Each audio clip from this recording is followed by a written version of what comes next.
It was a freezing winter evening, and the streets of a small town were almost empty. Streetlights flickered in the mist, and the soft crunch of snow under shoes echoed faintly. In a narrow alley, 12-year-old Ethan sat on a broken wooden crate, holding a small paper bag. Inside was his only meal for the day, a simple sandwich and an apple. His stomach had been growling for hours, but his heart was heavier than his hunger.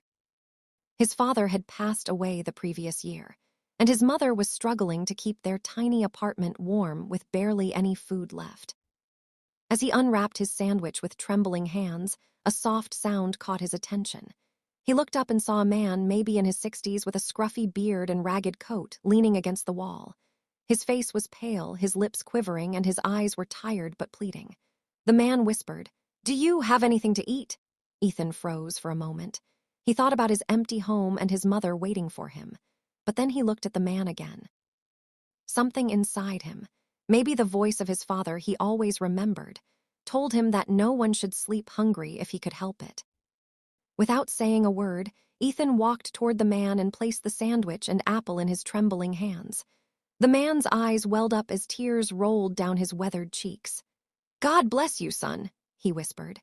Ethan forced a smile, though his stomach twisted with hunger, and ran home with empty hands.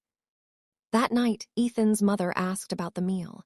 He simply said he wasn't very hungry and went to bed with a soft ache in his belly, but a strange warmth in his heart.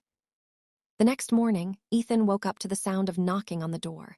He opened it to see a tall man in a long coat holding a clipboard. Behind him was a delivery truck. "Are you Ethan Miller?"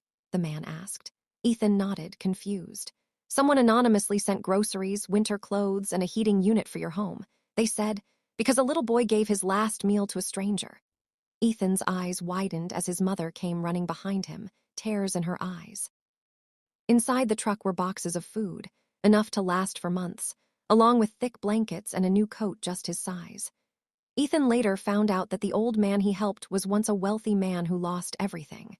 That night, he had been wandering the streets in despair until Ethan's small act of kindness gave him hope.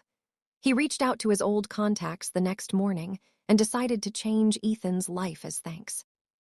From that day, Ethan learned that kindness has a way of circling back when least expected. One small meal turned into a miracle that warmed not just their home, but their hearts forever. Rewritten shorter, an emotionally stronger version. Snow fell quietly as 12-year-old Ethan clutched his only meal, a small sandwich and an apple on a lonely street corner. Hunger gnawed at him, but when he saw an old man shivering in the cold, his heart spoke louder than his stomach. He walked over and offered his last meal. The man's tearful eyes met his, whispering, "God bless you." Ethan slept hungry that night, but with a strange warmth in his heart. The next morning, a delivery truck appeared at their door, groceries, warm clothes, and enough food for months. A note read, "Because a little boy gave his last meal to a stranger." One simple act of kindness changed Ethan's life forever.